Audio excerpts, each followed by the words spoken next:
Hiroshima में PM Modi से मिले यूक्रेनी राष्ट्रपति ज़ेलेंस्की। ब्रेक करिए विद द विजुअल्स। रूस यूक्रेन युद्ध के बीच हुई द्विपक्षीय मुलाकात। रूस यूक्रेन वॉर पर पीएम मोदी ज़ेलेंस्की में हुई बातचीत। फिर से दिखाइए राहुल उस विजुअल को। मीटिंग में विदेश मंत्री एस जयशंकर और एनएसए अजीत डोभाल भी मौजूद। यह बड़ी खबर मैं आपको दिखा रहा हूं। ज़ेलेंस्की और प्रधानमंत्री मोदी की मुलाकात लगभग 2 साल के बाद यह मुलाकात हुई है और इसी की मैं 2 विंडो दिखाने जा रहा हूं आपको। दिखाइए राहुल जरा। 2021 में मुलाकात हुई थी और 2023 में जो मुलाकात हो रही है, यह 2 विंडो दिखाइए जरा तुरंत राहुल। दिखाइए जरा विजुअल्स राहुल। यह तस्वीरें मैं आपको दिखा रहा हूं। प्रधानमंत्री मोदी और ज़ेलेंस्की की मुलाकात। इस मुलाकात में क्या कुछ निकला यह आपको हम बताने वाले हैं। गौरव मेरे साथ हैं, मनीष झा मेरे साथ हैं, उनके पास हम जाएंगे। लेकिन यह देखिए अब आप, यह एक मुलाकात है राहुल। उसमें शॉट को फिर से प्ले ऑन करिए। कितना फर्क आ चुका है। ज़ेलेंस्की का हाव भाव सब कुछ बदल चुका है।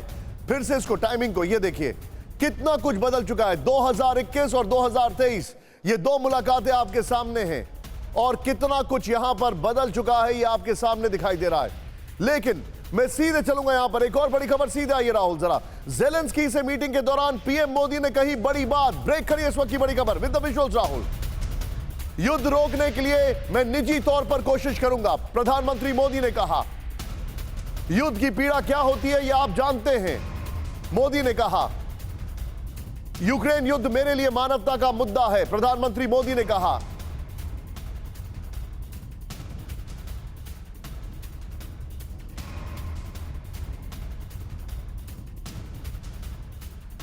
युद्ध राजनीति और अर्थव्यवस्था का मुद्दा नहीं, पीएम मोदी ने कहा। राहुल क्या कहा उन्होंने, सीधे प्ले ऑन करिए।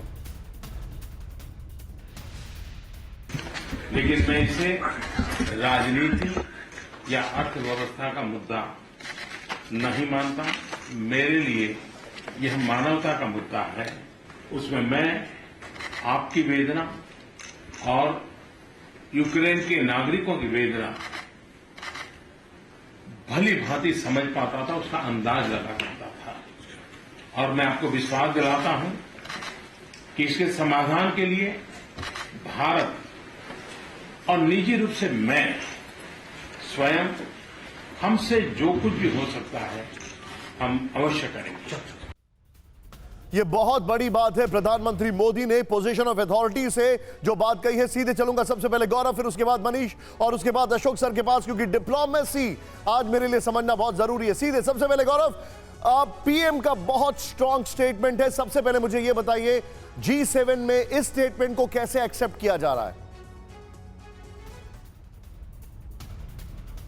देखिए, G7 में इस स्टेटमेंट को बहुत स्ट्रांगली एक्सेप्ट किया जा रहा है और रीज़न उसका यह है कि प्रधानमंत्री नरेंद्र मोदी ने कहने के अलावा बिना कहे भी बहुत कुछ कह दिया है। उन्होंने साफ साफ कहा कि ये वॉर उनके लिए राजनीतिक या आर्थिक नहीं बल्कि मानवीय मुद्दा है। यानी उन्होंने साफ कह दिया कि हम यहाँ पर यूक्रेन के साथ खड़े हैं, लेकिन केवल और केवल ह्यूमैनिटेरियन ग्राउंड पर, जो पुतिन को भी बुरा नहीं लगेगा, जो पुतिन को और जो यूक्रेन के खिलाफ खेमा है उसको भी बिल्कुल बुरा नहीं लगेगा। और यही वो डिप्लोमेसी है जिसका जिक्र आप कर रहे हैं। ये डिप्लोमेसी जिसका जिक्र प्रधानमंत्री नरेंद्र मोदी ने अपनी बातों में भी कहा कि युद्ध आप हमसे ज्यादा अच्छे समझते हैं। यानी ज़ेलेंस्की को कहीं ना कहीं उन्होंने मरहम लगाने की कोशिश की। उनको बताया कि भारत आपके नुकसान को समझता है, लेकिन भारत मानवीय आधार पर आपकी जो मदद कर सकता है वो करेगा। देखिए, G7 को क्या चाहिए? G7 यहां पर यूक्रेन के लिए एक प्लेटफॉर्म तैयार किया गया। मैं आपको अगर सीक्वेंस बताऊं तो सबसे पहले रूस पर नए सेट ऑफ सैंक्शंस आए। उसके बाद एकदम से खबर आई ज़ेलेंस्की आ रहे हैं। ज़ेलेंस्की जैसे यहां आने वाले थे तभी इंटरनेशनल कोलिशन का अनाउंसमेंट हुआ कि वो बनाया जाएगा ताकि यूक्रेन को फाइटर जेट्स दिए जा सके। तो एक प्लेटफॉर्म धीरे धीरे यहां तैयार किया जा रहा था। लेकिन भारत से निकलते वक्त जो बात प्रधानमंत्री नरेंद्र मोदी ने कही थी, वो बात उन्होंने आज सुबह जब महात्मा गांधी का स्टैचू अनवील किया वहां पर भी कही, जो बस्ट उन्होंने अनवील किया। और आज जब यहां पर ज़ेलेंस्की से मिले, निशांत बहुत करीने से आप इसको समझें तो बिल्कुल सधी हुई बात में प्रधानमंत्री ने कह दिया है दुनिया को कि इस युद्ध में शांति ही एकमात्र रास्ता है। और भारत की जो लाइन है वसुधैव कुटुंबकम की, ये बड़ी खबर जो हमारे पास आ रही है, गौरव बी विद मी।